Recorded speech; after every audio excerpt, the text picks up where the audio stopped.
Welcome back. I am here in the studio with Richard Davis, Enterprise Resilience Practice Leader at Wealthier, who was just giving a presentation at the ARMA conference.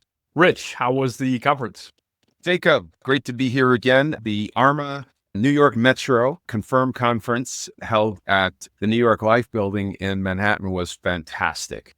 There were any number of folks from the banking sector, insurance sector, government sector, lots of folks from various New York City departments and governmental agencies. It was really great, filled with information governance professionals that wanted to get insight into the seismic implications of the EU Act on multinationals operating on a global level, particularly in the EU. And it was fascinating. Absolutely. And we're going to dive into that. And for everybody who doesn't know, but many people will, it's the American Records Management Association. And the EU AI Act is having significant impacts for U.S. multinationals and, of course, companies in Europe. So if that falls under your purview, if you are an executive leader at one of those organizations, make sure to listen up. I have my notes over here. So we're going to go through a deep analysis of that. But Rich, give us a foundational understanding of the AI Act and some of the things that it's bringing to the table for these executive leaders. Yeah, so the AI Act essentially is the EU's version of controls around AI that's deployed in various sectors. The act was enacted last year in July, and there are certain requirements as it relates to different types of AI. As of February, just last month, the AI Act requires organizations to have controls in place that will provide for transparency, AI provenance and lineage. In other words, you need to be able to track the componentry that's used in your AI. And the EU has for a very long time been worried about human rights. They're very human rights centric legislative bodies in the parliament and the various agencies. And ethics is extremely important there. And that's why they were leaders in the European Data Protection Act a couple of years ago, which got supplanted by the GDPR. Human rights, privacy, respect for the individual are the core tenets that drive a lot of the legislation coming out of the EU. And given the fact that AI can be used both beneficially and maliciously, it's really important to understand the implications from a human rights perspective, from a privacy perspective. Mitigating bias in AI is something that there's a very strong focus for, not just but here as well in the United States. It has 13 chapters, and there are 113 articles in the AI Act, making it one of the larger pieces of legislation that come out of the EU in a very long time. The areas that are of particular concern include high-risk systems. And the AI Act defines high-risk systems as systems that are used and deployed in the healthcare space, systems that relate to financial services, and critical infrastructure-related services for which people can't really live without. The high-risk AI that's deployed in the EU by U.S. companies fall under the AI Act. And there's just a ton of work that organizations need to do to make sure that they're compliant. And we fortunately here at Wealthier have the background and expertise to help organizations, especially help board members of the organizations that are subject to the act, understand the implication and understand their duties and obligations. Most definitely. And to call out potentially some of the mindsets or preconceptions around this EU AI Act that some US leaders may have is, what does that really have to do with me? We have this new administration. We have all this deregulation that's going on in the United States. Do I really need to take action? What kind of action do I need to take? How much does it really affect me and my business? It is effectively, I like to think of non-discretionary compliance requirement. In other words, if you have a regulation as opposed to a directive, the EU enacts regulations which take effect immediately and are very prescriptive. And they also have directives. And the directives give the member states a little bit more latitude in terms of how they implement a directive. And a directive is often, in many instances, very much associated with a regulation, right? To help facilitate adoption of a regulation. AI Act is a regulation, which means that it is non-discretionary in nature. you must comply with it. So the thinking that because I'm a US company and because I'm not developing AI applications as our core business model, so therefore it doesn't apply, that's a completely fallacious train of thought. Okay. If you are a financial institution and you are leveraging AI that's created by your third party vendor, you've outsourced the development of some front, middle, or back office application. And that application, for example, it's a decision making tool to help investors make decisions. And you are using it as in your profit center. There is some degree of customization. Let's say it's user interface. You may well fit within the purview of the AI Act. In fact, you might as well assume that you do. And what makes it particularly concerning, I believe, is the fact that there is the Product Liability Directive, right? That's another rule that came out. I shouldn't say rule. It's a directive that came out last year as it relates to goods and services. The EU now defines AI and software as a good, and that falls within the Product Liability Directive. And what that means is that if there is an AI product that is put out into the market that causes harm in some form or fashion to consumers in the EU, the company that has either developed, used, or slightly modified the AI product is now strictly liable for the harm that has accrued as a result of using that AI. And so what that means for large US multinationals that are deploying AI products that are developed by their third party vendor pool is they need to have assurances that the obligations around the provenance and lineage of the componentry, the testing, all of the documentation, they need to make sure that those vendors are adhering to the AI Act. Okay. So you may have a company that's in Oshkosh, Wisconsin. You may have a company in Oshkosh that doesn't have any developers outside of the jurisdiction. But if they're developing AI and it's used by Megabank X to facilitate some form of activity in their middle office, which in turn lends itself to decisions by EU stakeholder, you could easily find that entire chain, that entire supply chain, that entire value chain on the hook, strictly liable to the extent they cannot parse out the componentry that actually caused the harm, right? Mm-hmm. Lineage of componentry that is in AI that's deployed under the AI Act and may be subject to the Product Liability Directive.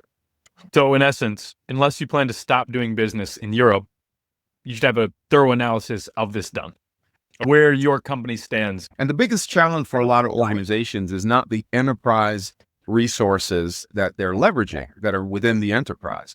The biggest challenge is having legal responsibility, but no physical control, no direct control per se over the development activities of the developers that are in the supply chain, that are creating the value that you are seeking to socialize with the market. And so that's a big challenge. So to your point, it's important for board members to ask the question of the senior leaders in organizations that are using AI products. How are you managing to deal with the requirements of the AI Act? And they should have a very clear, succinct answer as to how they are monitoring the supply chain, how they're providing assurances or obtaining assurances from the vendor pool that they're using, the third-party suppliers, they are doing the right thing. So for these executive leaders and board members, aside from the direct non-discretionary requirements and avoidance of fees and fines and other things like that, or restriction of business and operation, what's the true upside of analyzing your business and getting it to the level of compliance and understanding that's necessary to comply with this act? What's the upside? I would say the upside is twofold. The upside is you have better resilience for your enterprise because you always have risk outside of the risk of non-compliance. And that risk is to your competitive position.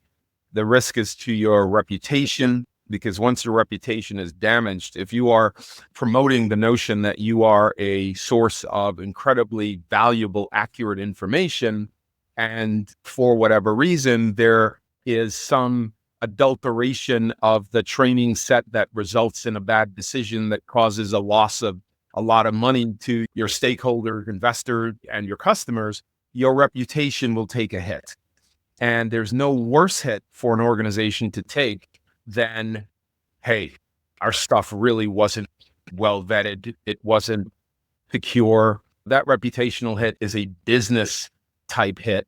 And so you've got to look at it from that perspective as well, right? Mm-hmm. Yeah, it's a significant potential downside if there's a failure on that side.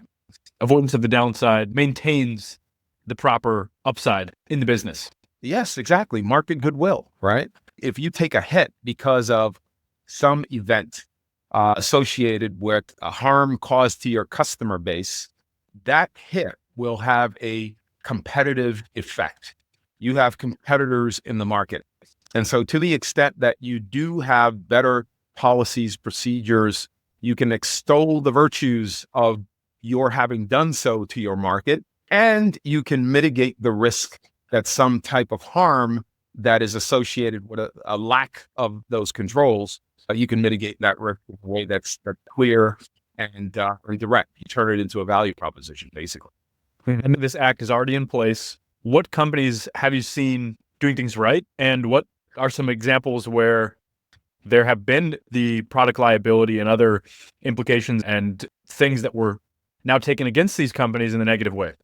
So that's a fantastic question, because that's one of the points that I brought up at the conference, the ARMA conference this week. There isn't any case law just yet as it relates to the Product Liability Directive, at least none that I've found. I think it's a little bit too early to see any adverse outcome as a result of a judicial process in the EU.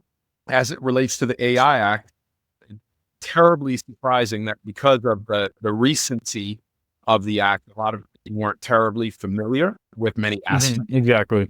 And so I think there's a burn-in period. There's a honeymoon period where people are becoming familiar with it. It's going to be business as usual for some period of time. But what will trigger the line in the sand, so to speak, is an adverse event, which quite frankly, I almost feel like it's inevitable. It's just a question of timing, scale, and scope, where we have an attack on AI, an adulteration of training sets, an alteration of the algorithms, or whether it's a fat finger type mistake, or an intentional insider act, or an external threat actor. It's going to happen. It's just a matter of time. So when that does happen, and customers and shareholders take exception to it because they've been harmed in some way, that's when I think we'll start to see what the true implications are from a financial, fiduciary, and other perspective. But there were a few companies that did have not necessarily conflicts with the act yet, but there were companies that had challenges and lost significant amount of money or risk. If I remember, there was a few companies that had already had some product liability or things that affected them, which caused them to lose significant status and monetary results. Absolutely. When you look at algorithmic failures or ransomware, and most of the time when we think about losses and reputational harm, we're thinking about some exfiltration of ransomware, et cetera. What I think we have not been at scale just yet, that is within the purview of the AI Act or the Product Liability Directive, is that kind of harm that was specifically contemplated. And what I mean by that, we know that insurance companies today, healthcare companies today, make extensive use of algorithms in decision-making around where to deploy products, the rate at which certain fees should be charged, et cetera. That's in common use today. And so there have been concerns about bias, right? Bias in AI is something that is introduced as a result of certain data that is presented within the training model that's inherently biased, right? If insurance rates or redlining These are all associated concepts. And to the extent that you have insurance companies or healthcare companies that are charging different fees for the same products based on some perceived level of risk or some perceived of certain socioeconomic factors, then that's going to, that to me is a situation that's for litigation or compliance violation from a bias perspective. But yeah, we have seen that kind of thing. But I also think that the AI Act defines and the structure of sanction is very much aligned with GDPR. I believe it's 7% of global turnover, 35 million euro is the fines that are associated with breaches of the AI Act. And so I have a few examples here, and because I think another mindset would be, well, that's not going to affect us, even if we are under the need to comply, given jurisdiction and operational locale. It's not going to affect us because we take these measures or do these kinds of things. Let me name some of the companies that have fallen under these type of things that would be covered eventually by or are now by the AI Act. Amazon employment discrimination, which biased the algorithm towards selection of men due to the population of additional male resumes within that sample set. Another one is U.S. Health, United Health specifically, been lawsuits that have come about due to their AI systems having high error rates, leading to unjust coverage denials and subsequent legal actions, and a few others. There's one about Facebook here when it comes to their use of global workers in their AI development and moderation, content moderation practices. So what I'm saying is these are very big companies with tons and tons of money. So it's not necessarily an issue of we're such a big company, it's not going to affect us because we take these measures. It's a thorough process-oriented cause that needs to be addressed from the root issue before or post to recover from prior to any incidents, these events from occurring and negatively affecting a business. Yeah, there are any number of companies that have engaged in discriminatory practices as a result of using these types of algorithms. And I think that the notion that it doesn't, or it's not going to impact me because it's a piece of EU legislation is very fallacious. Because if you have an EU citizen that's working for a US multinational and that person moves around the world, et cetera, it's not just the AI Act that could be implicated. It's other legislation that covers that type of bias based on the location of the individual, not just the citizenship of the person. We're going to see a lot more. I think one of the ones that's perhaps most concerning to me is use of AI in the judicial systems, right? When it comes to determining whether or not there's recidivism potential, determining sentencing guidelines, things of that nature, there's a very strong pace for a hyper monitoring of that type of system. It's a new world.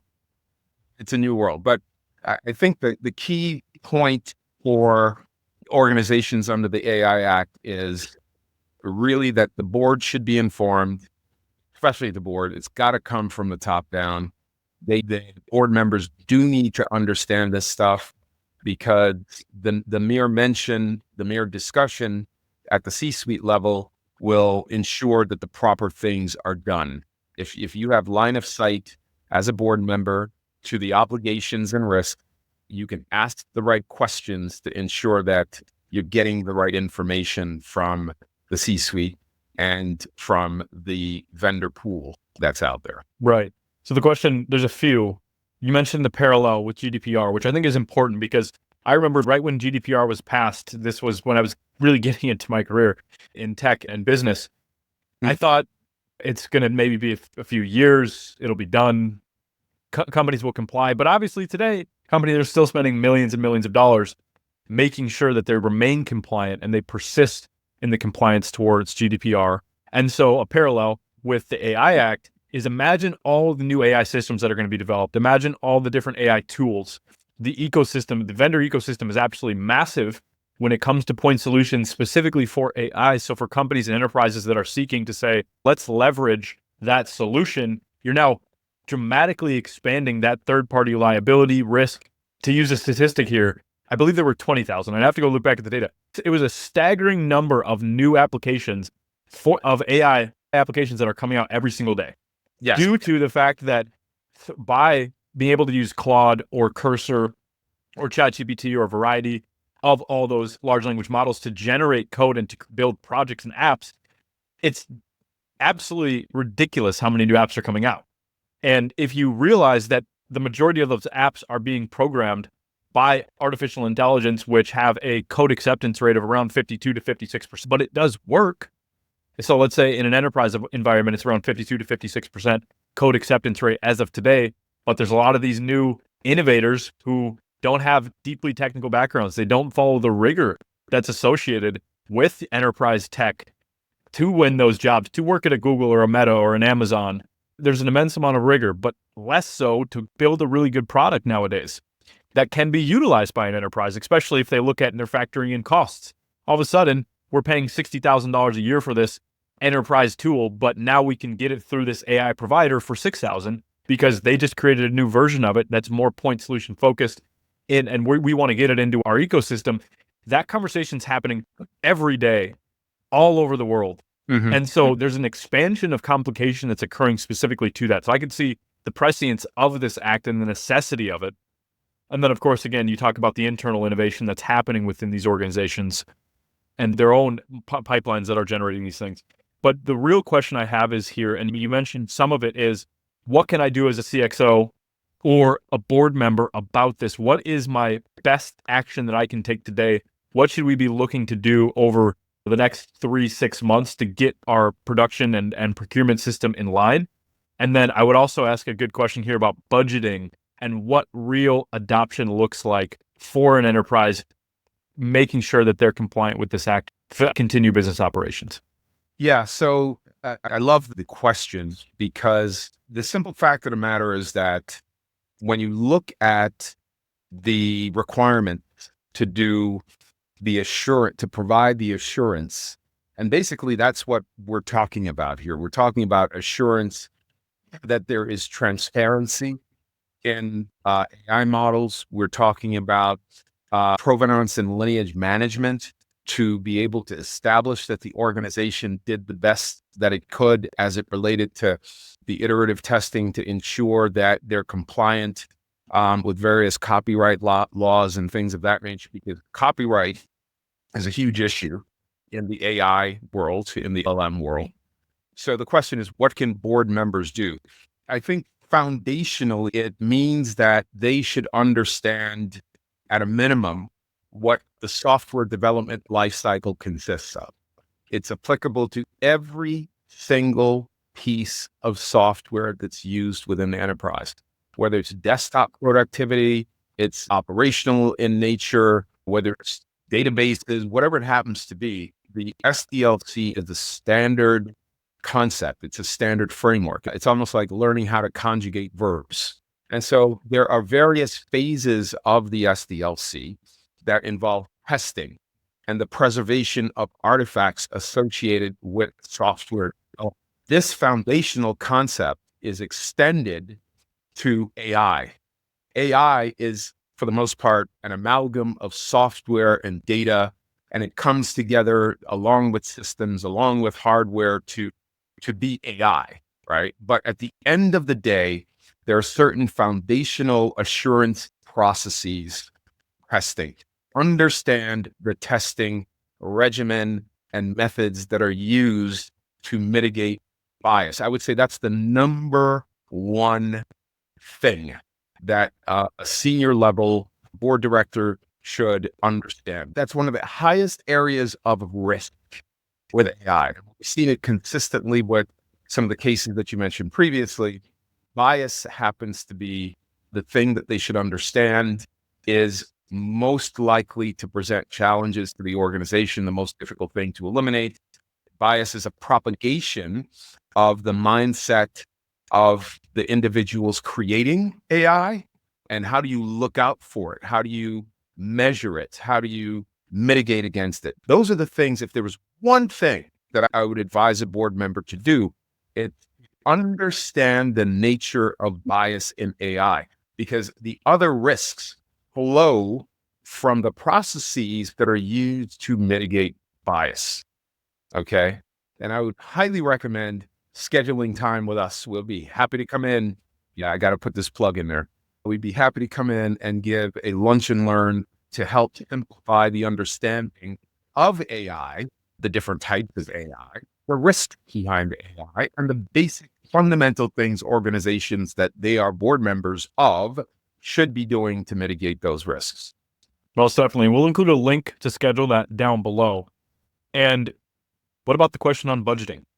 How can board members and CXOs think about the budgeting required to instill the right processes and procedures necessary to succeed with this?